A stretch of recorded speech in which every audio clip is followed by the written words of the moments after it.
ইনস্টাপুর নামের একটা গ্রাম ছিল, যেখানে জলি নামের এক ব্যক্তি নিজের বাবা মায়ের সাথে থাকত।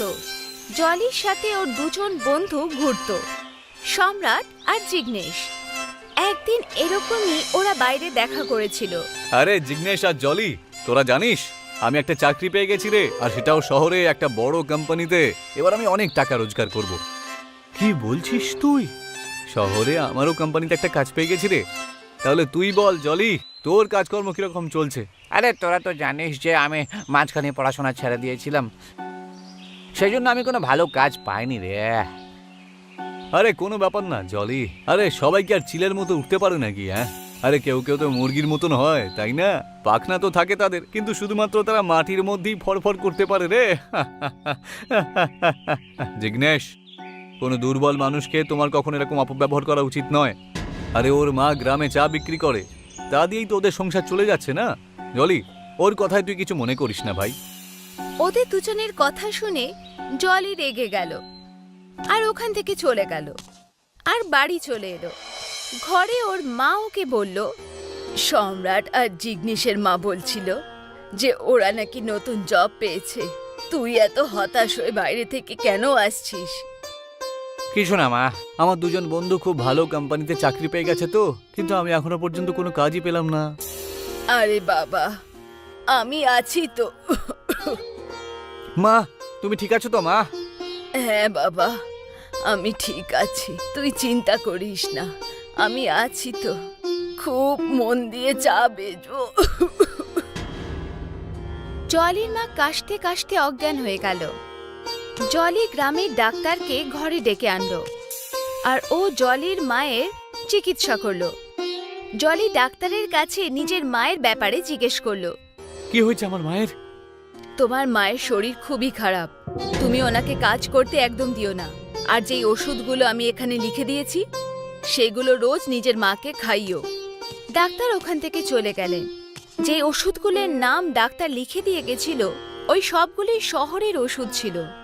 এই ওষুধগুলো তো অনেক দামি দেখছি, আর আমার কাছে পয়সাও নেই এখন, কিন্তু কিছু না কিছু আমাকে করতেই হবে।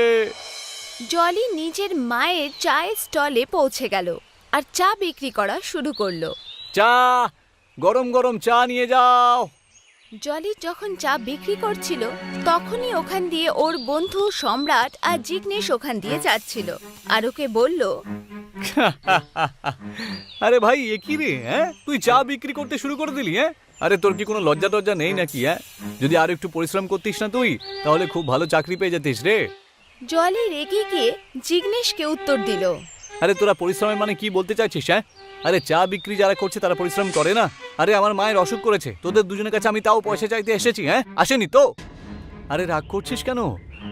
আমরা দুজন তো এটুকু বলতে এসেছি যে আমরা শহরে যাচ্ছি। ঠিক আছে জলি, আমরা চললাম তাহলে, তুই এখানে চাই বিক্রি কর। দুজনে আবার আরেকবার জলিকে নিয়ে ঠাট্টা করে সেখান থেকে বেরিয়ে গেল।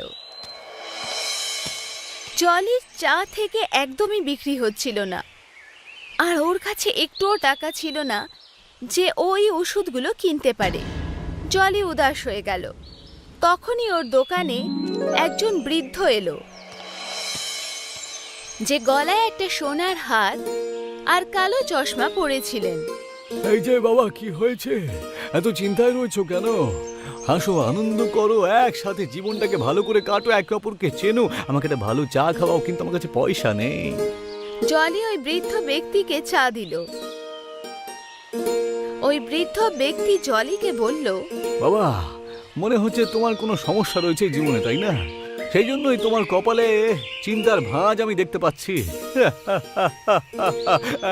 আচ্ছা, পুরো কথাটা বলো যে কি হয়েছে, বুঝলে? বলো, আমি তোমাকে সাহায্য করব। আপনি আমাকে সাহায্য করবেন? হ্যাঁ হ্যাঁ, কেন নয়। তুমি শুধু একবার বলো না তোমার কি হয়েছে, বলো বলো। জলি ওই বৃদ্ধ ব্যক্তিকে সব কথা খুলে বলল। বৃদ্ধ ব্যক্তি ওর কথা শুনে ওকে বলল, আরে তুমি একদম চিন্তা করো না, তোমাকে আমি অবশ্যই সাহায্য করব। তোমার মায়ের কিচ্ছু হবে না। এক্ষুনি আমি আমার বন্ধুকে ডাকছি।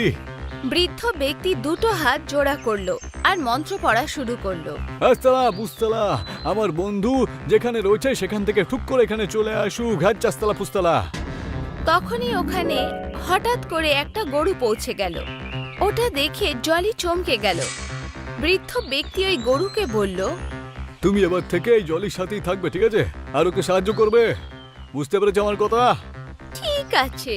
কি, এই গাই গরুটা এখানে কোথা দিয়ে চলে এলো? আর ও কথা বলতে পারে? হ্যাঁ গাইস, এখন আমার যাওয়ার সময় হয়ে গেছে। তুমি এই গরুর দুধ নিয়ে তুমি চা তৈরি করো, ঠিক আছে? আর একটা কথা মনে রেখো যে গরুর দুধ কিন্তু কোনো ভালো মূল্যবান জিনিসের থেকে কম না। আর জামা কাপড় একটু অন্যরকম পাল্টে ফেলো তুমি পরার মতন। আরে নতুন নতুন জামা কাপড় পরো তুমি, ঠিক আছে? এখন তাহলে আসছি। হ্যাঁ, বৃদ্ধ ব্যক্তি ওখান থেকে চলে গেল। জলি ওই গরুটাকে নিজের সাথে বাড়িতে নিয়ে গেল আর পরের দিন ওর দুধ বার করে নিজের চায়ের দোকানে এসে চা বিক্রি করা শুরু করলো। তখনই ও দেখলো যে এই দুধ দুধ নয়, বরঞ্চ রাবড়ি। জলি কাপড়ও আলাদা রকমের পরতো আর নিজের দোকানে জলি রাবড়ি চায় লিখে দিল। রাবড়ি চা নিয়ে নাও, রাবড়ি চা। এমন চা আপনারা কখনো খাননি নিশ্চয়ই। তখনই ওখান দিয়ে একজন মহিলা সেখান দিয়ে যাচ্ছিল আর রাবড়ি চাটা দেখে, এই রাবড়ি চা কি? এই যে দিদি, এটা হলো জলের রাবড়ি চা, একবার খেয়েই দেখুন না আপনি। দাও তো একটা রাবড়ি চা খাও তো, দেখি তো কেমন খেতে হয়। জলি চা বানিয়ে ওই মহিলাকে দিল আর মহিলা সেই চা খেলো আর বলল, আরে এর আগে তো আমি কখনো এত ভালো চা খাইনি, এই চাটা তো খুবই ভালো খেতে। জলি ভাই, রাবড়ি চায় আরেকটা দাও তো। এক্ষুনি দিচ্ছি। আস্তে আস্তে জলির চা পুরো গ্রামে প্রসিদ্ধ হয়ে গেল। জলি নিজের মায়ের চিকিৎসা করালো। জলি গ্রামের সব থেকে বেশি ধনীবান ব্যক্তি হয়ে গেল, শুধু আর শুধু চা বিক্রি করে। আর অন্যদিকে ওর বন্ধু সম্রাট আর জিগ্নেশ যে কোম্পানিতে কাজ করছিল, ওদের দুজনের সেই কোম্পানি বন্ধ হয়ে গেল, যেই কারণে ওদের দুজনকে চাকরি থেকে বের করে দেওয়া হয়েছিল। আর ওরা দুজনে আবার গ্রামে ফেরত চলে এসেছিল। গ্রামে আসতেই ওরা একে অপরকে বলল, আরে আমার অনেক ক্ষতি হয়ে গেল জানিস তো, এখন আমাদের কে কাজ দেবে রে? আরে এত পরিশ্রম করার পরে কাজটা পেয়েছিলাম, পুরো পরিশ্রম একেবারে জলে গেল। চল যাই, ওই গরিব জলির কাছে আমরা চা খাইতে যাই। চ, একবার ওর অবস্থা দেখে আমাদের একটু ভালো তো লাগবে, তাই না? সম্রাট আর জিগ্নেশ দুজনে জলের দোকানে চা খেতে গেল। ওখানে পৌঁছাতেই ওরা দেখলো যে জলের দোকান এখন বড় হয়ে গেছিল। ওরা দুজনে খুবই আশ্চর্য হয়ে গেল আর জলের কাছে গিয়ে বলল, আরে জলি, তোর চায়ের দোকান তো অনেক বড় হয়ে গেছে দেখছি ভাই। সত্যিই তো ভাই। আরে তোর কাছে এত পয়সা কোত্থেকে এলো রে? আর এইভাবে কেন জিজ্ঞাসা করছিস? হ্যাঁ, তোদের কি মনে হয় একজন চাওয়ালা চা বিক্রি করতে করতে বড়লোক হতে পারে না নাকি? হ্যাঁ, আরে এই সব কিছু আমি চা বিক্রি করি রোজগার করেছি, বুঝলি? সম্রাট আর জিগ্নেশের মনে জলি প্রতিপত্তি দেখে মনের মধ্যে হিংসা এলো। জলি ওদের রাবড়ি চা খাওয়ালো। দুজনেই রাবড়ি চা খেলো। চা খাওয়ার পরে সম্রাট জলিকে বলল, জলি, এই রাবড়ি চা আমি কখনো খাইনি রে।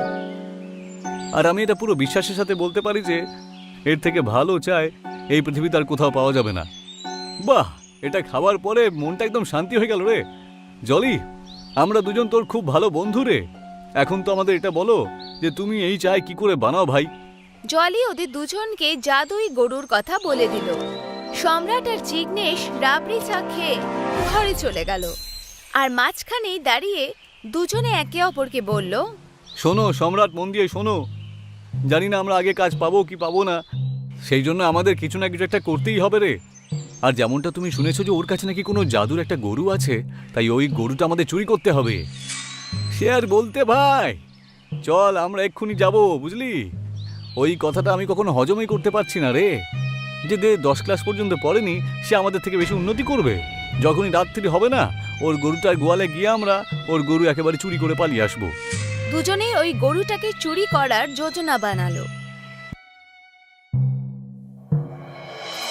রাত হয়ে গেছিল আর সম্রাট আর জিগ্নেশ দুজনেই জলির খাটালের মধ্যে ঢুকে গেল, যেখানে ওই জাদুই গরু শুয়েছিল। আরে দেখ দেখ দেখ দেখ, ওই দেখ সেই জাদুর গরুটা যে রাবড়ির মতন দুধ দেয়, বুঝলি?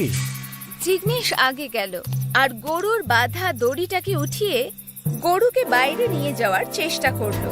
তখনই গরুর চোখ খুলে গেল আর ওদের দুজনকে দেখে বলল, তোমাদের দুজনের সাহস কি করে হলো আমাকে ছোঁয়ার?